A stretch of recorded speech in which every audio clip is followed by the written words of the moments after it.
Judy Haddad here, owner of Orange Purple Passions, my Healing LLC, founder and executive director of 5 Purple Oranges, my charity founded in the memory of my son Elan, who was hit by a truck. And this is our story. So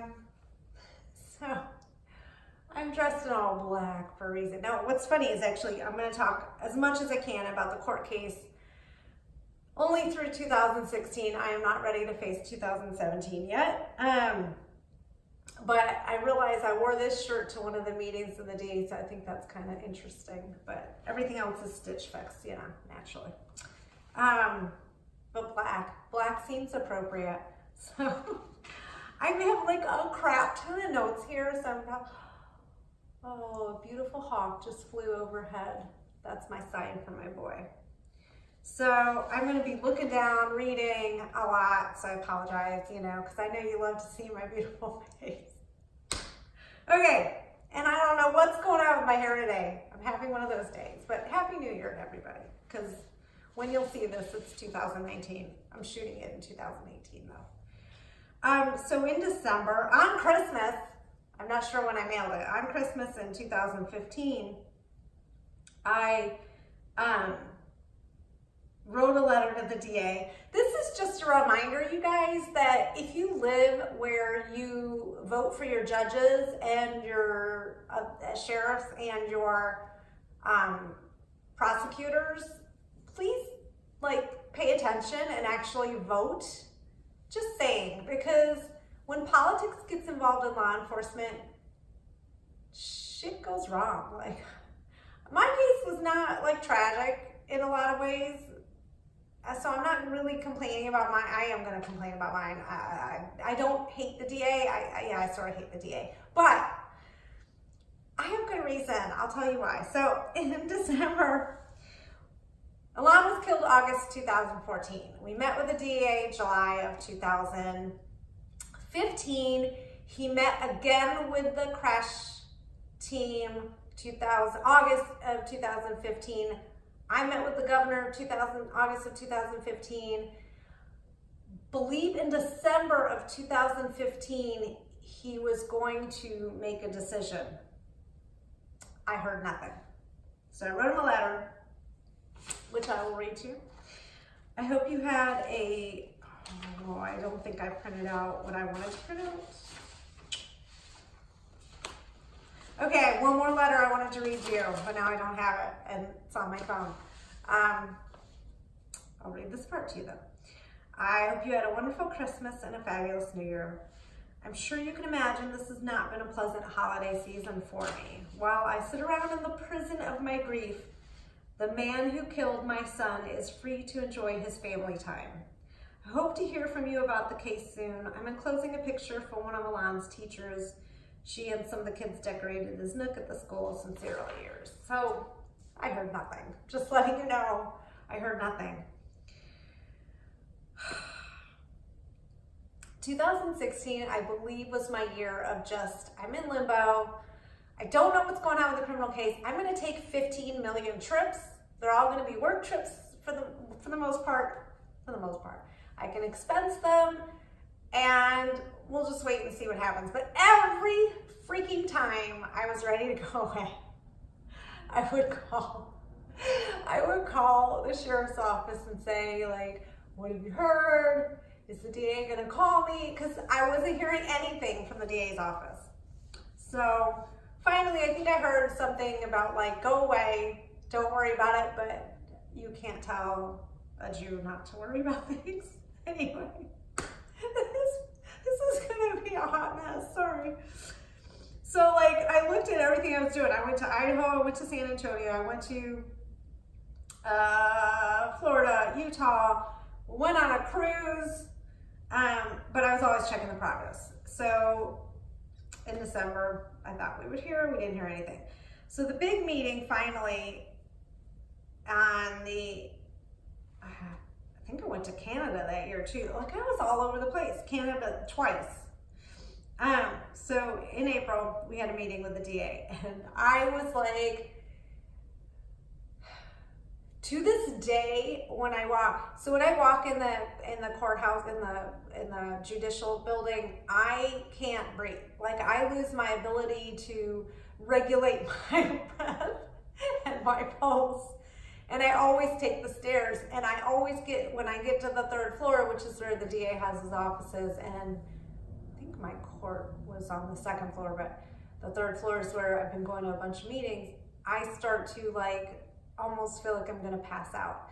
There's something about going there because it was so, there was so much wrapped up in the meeting. Like, there was so much of me wrapped up in the outcome of those meetings that I think it's my body's natural response now. So when I go there, like, as soon as I come down the stairs, I can joke with the security guys, you know, in the front, like, I'm fine. But going up those stairs, I want to die. So I'm just throwing that out there. So there was the day we got there early. So I'm like super insanely early when I go up with somebody else. And when I go up alone, I seem to be late. I don't know what that is. Went up with my mom and we stopped. We had a nice little lunch. I believe this is the day we had a nice little lunch. The meeting was in the afternoon. And we get there early and Mom's like, oh my God, why are we here early? And I'm like, I don't know. I just wanted to have extra time. And then we thought, we'll go in the building and go to the restroom and relax. They got a they're having like a tornado drill or a fire drill or something. I think it was a tornado drill because the whole building was locked down and everybody is down in the basement. Meanwhile, I'm seeing the cops go in and out and I'm like, damn it. So two of them from the crash team were walking to the building as we were standing there, and I was like trying to judge what they knew by their faces, which is, you know, you can't do with cops on most days, but this day definitely couldn't. So they went in to meet with the DA and we met with the victim witness coordinator and we were like looking at her and like trying to get her to like let us know something. She's game face, and I'm like, we were dying. So finally, I don't know. So finally, like, the DA comes, he decides to charge,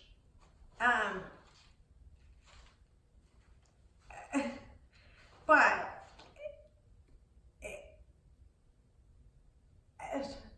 I have a disconnect between what happened in that meeting and then what ends up happening later in court. So he decides to charge. I feel a sense of relief.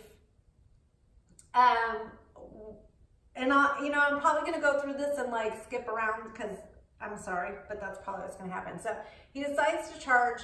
He does want to go forward with a homicide charge for Alon and a great bodily harm charge for me. And I think he was going to dismiss the charges for the other driver that was injured, and he was gonna, at that time, and I think I have it at my notes, at that time he was saying something about 5 years in jail and probation, and that's not what he said in court, which I actually don't have in front of me, but 2 felony charges, homicide, the max, which I understand is 10 years in prison. He was saying something about how he expected to get 5 years. So that was a relief, but then this was also the time I was able to read the criminal complaint. And because I think I mentioned, I don't know why I'm laughing. I think I mentioned, because it's also ridiculous. So I mentioned before, I can't breathe, right? So I can't breathe. It's me and my mom, these 3 men, and the victim witness lady. And like everybody's all like,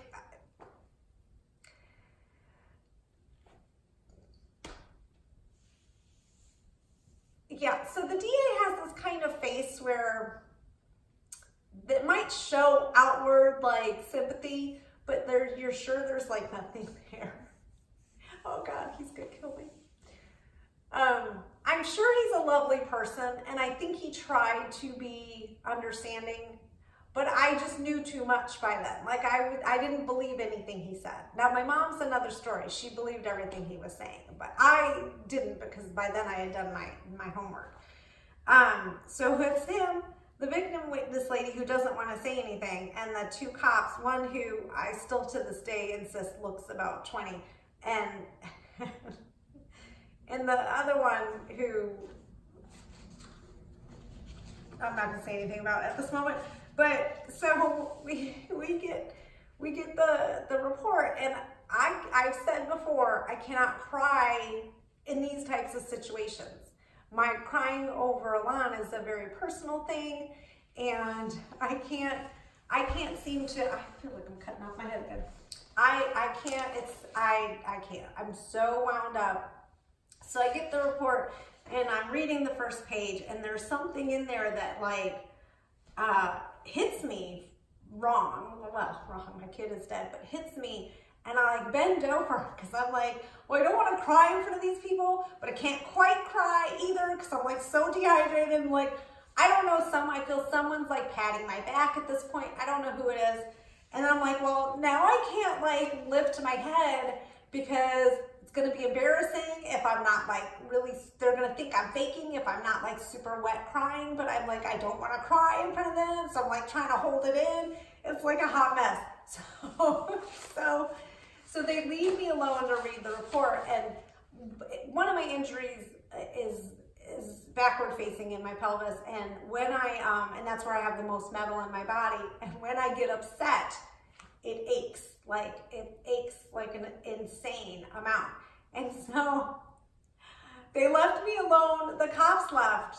I think it was my mom, and the victim witness coordinator stayed with us, and the DA left, of course, because you know he ain't got time for that. And I'm reading the report, and I'm like taking my time. I know, like, I'm not like a slow reader, I'm not a stupid person, but I was kind of like, there was stuff in there that I sort of knew but didn't quite know. And this was, mind you, the first time I found out exactly what happened. I didn't know what happened. I knew that they all knew. I didn't know. So I'm taking my time. I'm trying to formulate questions, but I'm standing up, then I'm sitting down, then I'm standing up, I'm moving over there, I'm sitting down, like, because the pain is unreal. So I'm reading this part, and then the cops come back in, and most of it is what I sort of expected. The only thing I think I asked something to the sergeant. I asked something, I don't remember now. And then I said to the kid, I don't know honestly how old he is. He might be over 30 by this point. I think someone has told me he's over 30. He looks 12, okay? So I've said this before, this is the guy that was in Alon's autopsy. So I confirmed that with them, like, oh, so he went to the autopsy. And I'm like, it hurts. That just hurts me. That just hurts me. So he was the first time I seen, and then he goes to my son's autopsy. It's just,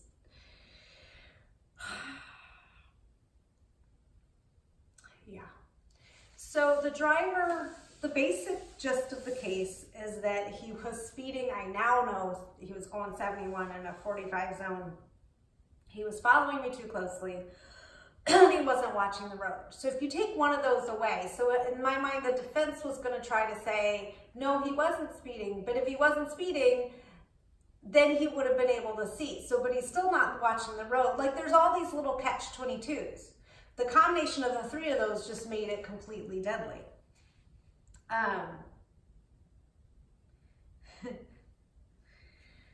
So there was a bunch of different like court cases. It looks like I was back in court on the 9th of May.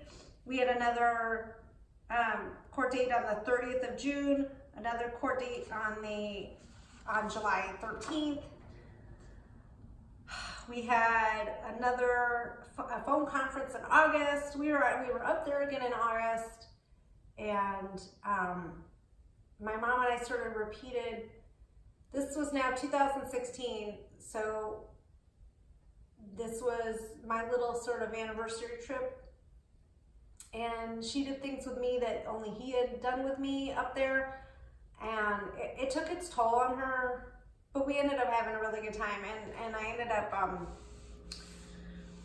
almost every time I would go up there, I would try to see like either the cops or the fire personnel that were on our case and like bring them food and stuff. So we got a chance to do that again.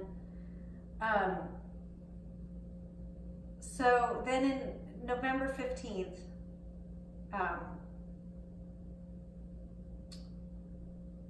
that was the hearing that for me changed everything. And then November 22nd was supposed to be the plea and the sentencing. And that turned out to be just the plea hearing. So I'm gonna sort of go over my notes now about this.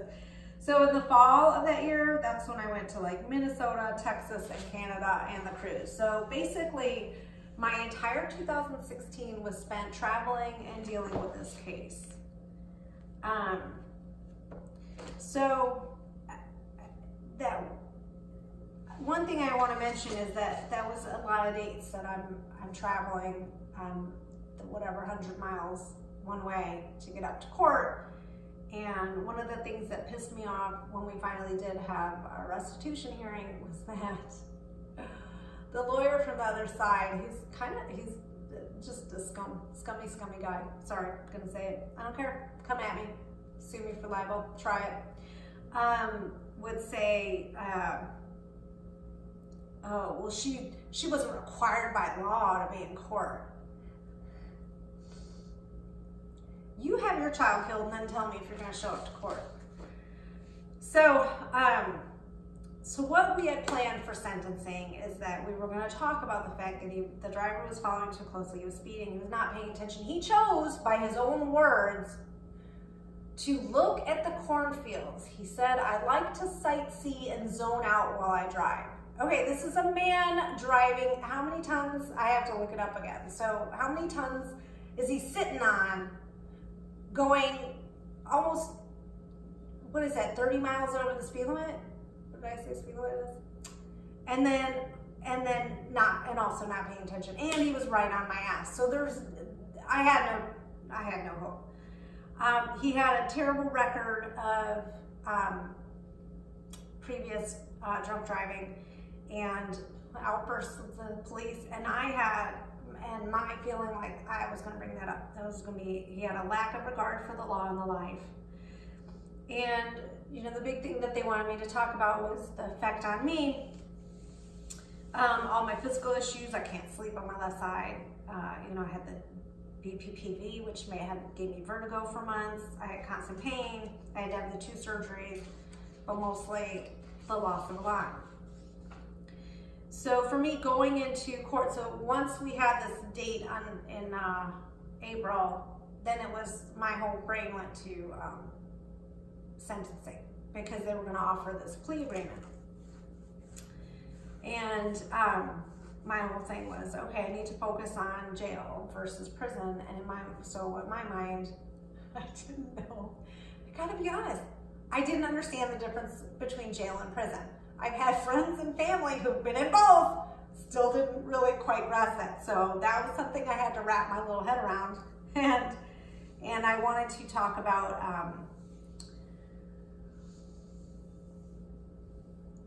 to me, it was super important to get those felony convictions. I don't know why, it was just super important. So to me, it was really important to get that prison, felony, that was the most important thing. And not just a slap on the wrist with probation. And I was worried about that because of his age.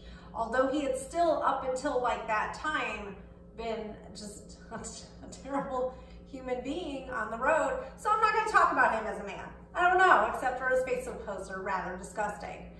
But here he was, out living his life, okay? His lawyer was complaining that he could no longer drive a truck. Oh, boo-hoo-hoo, he still had a freaking job. He was still working full-time. I don't wanna hear your sad story that you killed somebody and you lost your truck license. Oh my God, cry me a river. He had already had like multiple accidents in the past with his own vehicles and the trucks.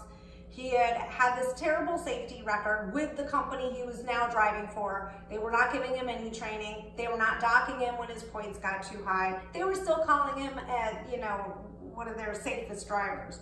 So I remember Elon's friends, and I wrote this down, don't they understand someone's life that had so much left to do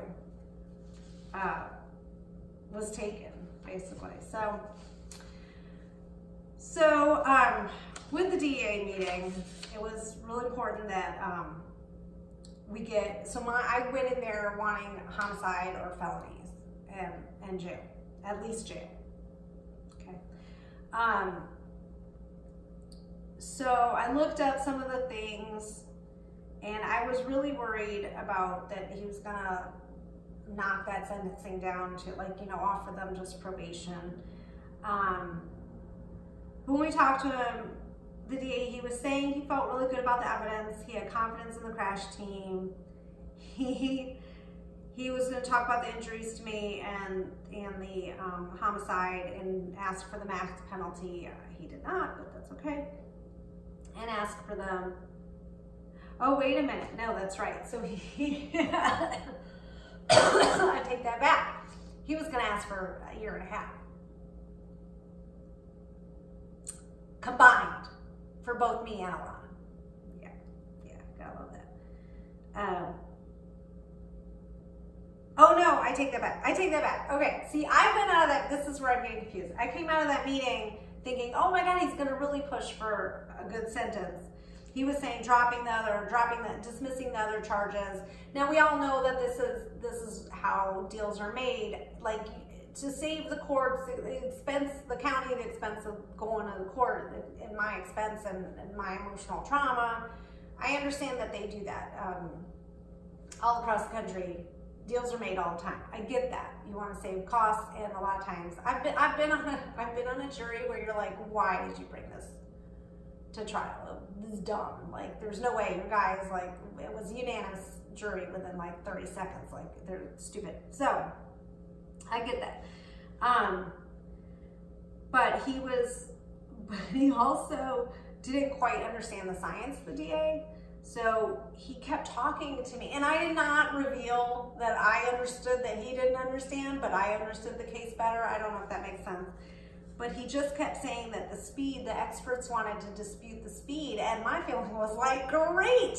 Let them dispute the speed. First of all, it shows what a shitty company this company is by hiding the evidence, turning off the black box, so we can't really know the speed except through these different calculations that they do. And if he wasn't going as fast as he was going, then he would have had a hell of a lot more time to stop. So that makes him not paying attention to the road and following me that closely even more egregious. So yeah, counter on the speed. I don't care. So,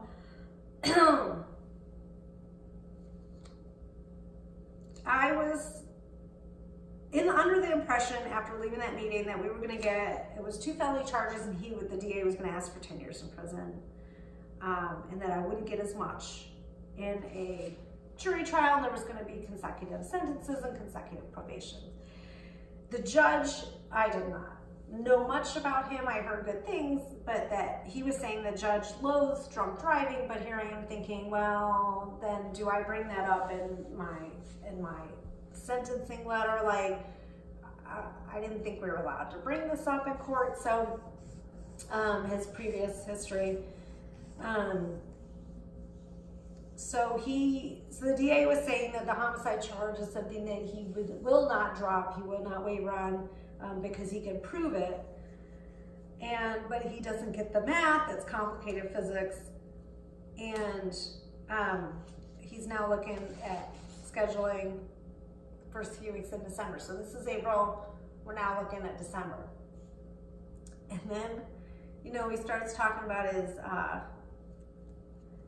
schedule, and I'm like, well, this ain't happening in 2016. Like, I just didn't believe it. I didn't believe it because he's like, well, the holidays, and I got to do this, and the judge has got this schedule, and I've got my kids, and blah, blah, and I'm like, oh, great, we're pushing this again into 2017.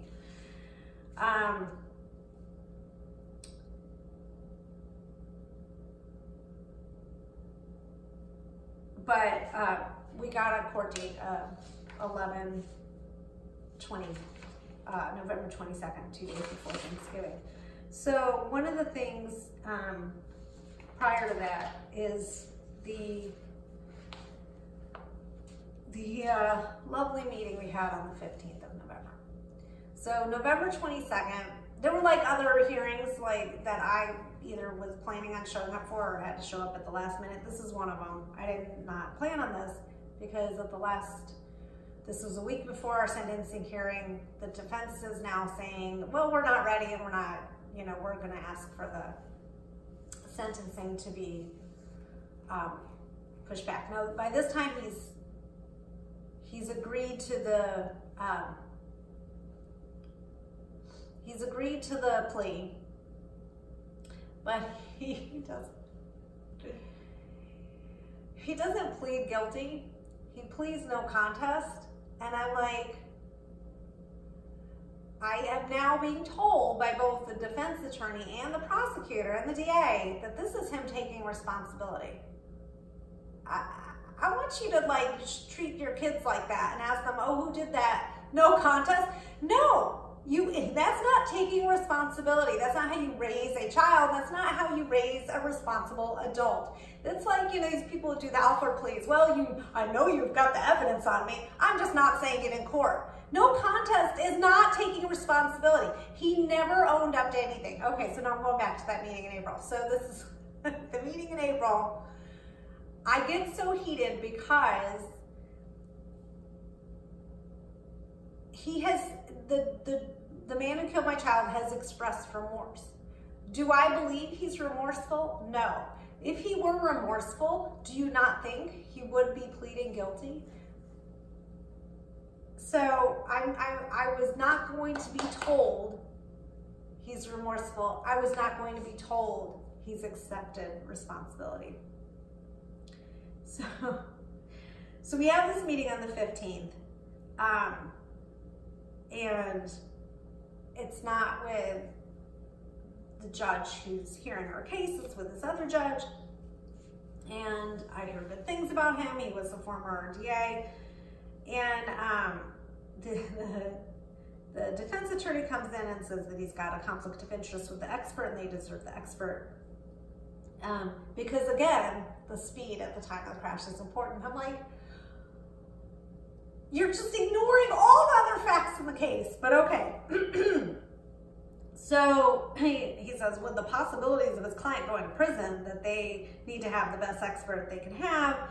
And, we've already by this point had a teleconference about this, and I hear him like bitching about this, and I'm just like, you're just dicking around. Like, you're really just dicking the courts around. I know people do this all the time just to buy you more time, but like, I'm not stupid. I can plainly hear this is all just a ruse. So he says that, the expert they wanted was that all the experts in the area are taken up by the civil case. Now, mind you, the civil case had been completed by this time, but he said they were a conflict of interest, so he needed approval to use a particular expert from their own side, the trucking company's attorney. And then he says his client doesn't have the money. He just got the money, and he doesn't have the money because he's no longer a truck driver. Oh my God. I'm sitting in court, like I have been told by a million people, you've got to not show emotion when you're in court. So I'm in court. This asshole is not just the lawyer, his lawyer. He's on the phone, and you're sitting there like, is someone really gonna feel sorry for this man because he lost his truck license, so now he doesn't have the money to defend himself, all because he killed somebody? Okay, so he's like, but he'll come to court and enter the plea, and I'll enter his plea on Tuesday, on the following Tuesday. And I'm like, what? Like, this is now 2 years of my life, 2 years of my life. Oh God, so I have to go through everything that my friends and family have done to show up at court and all the letters and blah, blah, blah, and he's, you know, and the defendant is just saying it's all about the money. He doesn't have the money. And we're all thinking, well, April, it was like June, I think, is when he officially accepted the plea. So June to November, you knew you had all that time to gather the money. Give me a freaking break. You knew when you were being interviewed by the police that this was probably going to come out. Give me a freaking break. So, I think what the judge was saying is that because it's too close to the DA was saying because it's too close to the actual date, that it's not an appellate issue. And that in October they said I had a conflict, but it wasn't monetary. And then they should have made, you know, ways to get this done. So the defense was just dipping around the courts. There's no getting around it. So that's when I was like, okay, the DA's not like just phoning it in. I felt he was prepared this time. But then I wrote down everything the defense attorney was saying because I got so freaking pissed off. He's like 70 miles an hour, because that was, I think, what our top speed was, scares the bejesus out of me. And he was arguing that it goes against the fundamental fairness. He's like, he might not. He needs to be sentenced on the correct facts. And I have something here that I cut off, but something about the speed. Again, I'm like, oh my God, I hate you people. So he said the speed of the semi is a factual issue concerning the defense, is what the judge said. And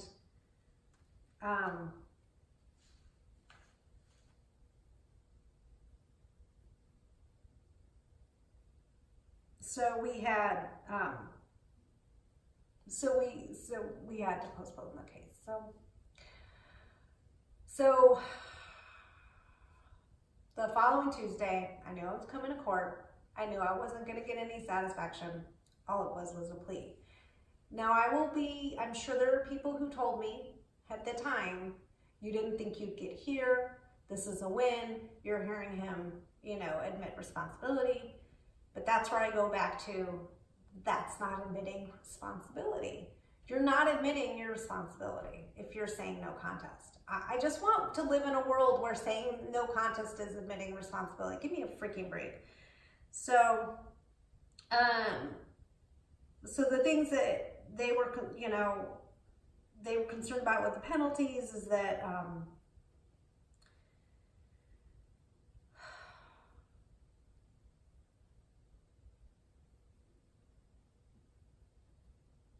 well,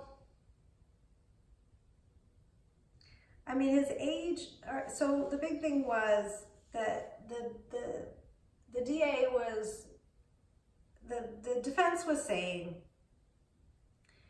that even though he's pleading no contest, the court is still finding him guilty, and that he's, you know, 69 years old, he doesn't have a high school education, and he's on medications, and all of these are supposed to be reasons he shouldn't be getting the max. So the max would have been a fine of $25,000 and 10 years in prison, and 1 year without his license. They were trying to go for $10,000 fine, 3 years, 6 months, of pleading no contest. So, and then, you know, if he's convicted of a felony, he cannot own firearms, and he can't vote, and while he's obviously while you're serving, and can't, and I can order restitution. So,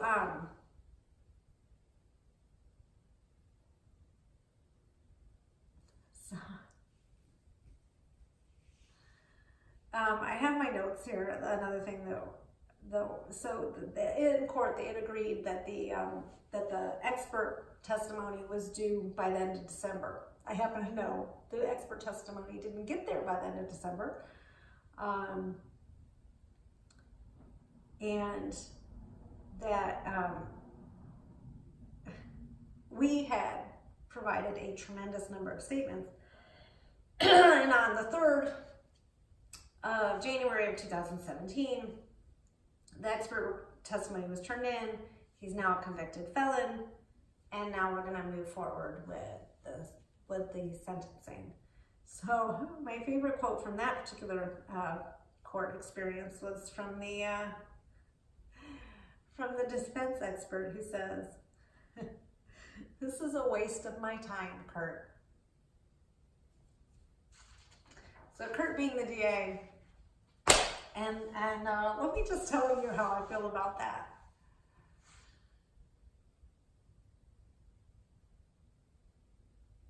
As a human being, you can feel what you feel about your client, but how utterly disrespectful to talk about, you know, we all know the court system isn't perfect, and I can understand that you might feel you're wasting your time being there to represent your client.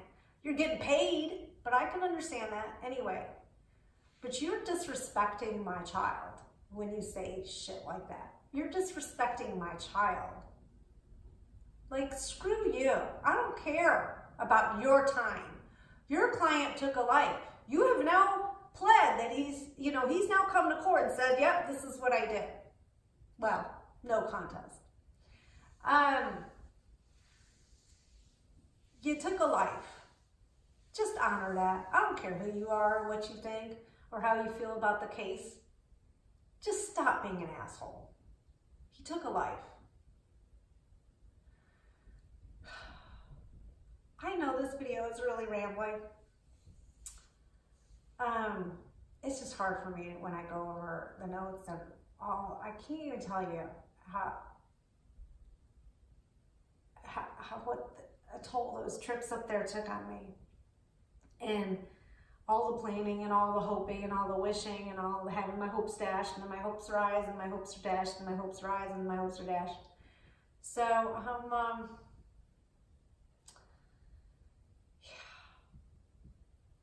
So I'm gonna save sentencing for 2017 because it's a lot. So on my next video, or the one after that. So 2016, it's a big shit show of me just being in limbo, but I will say I got to take a lot of fun trips. And at the end of the day, justice had been served. Nothing's gonna be enough to satisfy any of us close to the case, but there was a long period of time where I thought the DA was gonna do nothing. And I think he probably thinks I owe him, a debt of some kind for doing what he did. But when I tell you about sentencing and everything I've learned after, you might be on my side with this one. We'll see. Thanks for watching.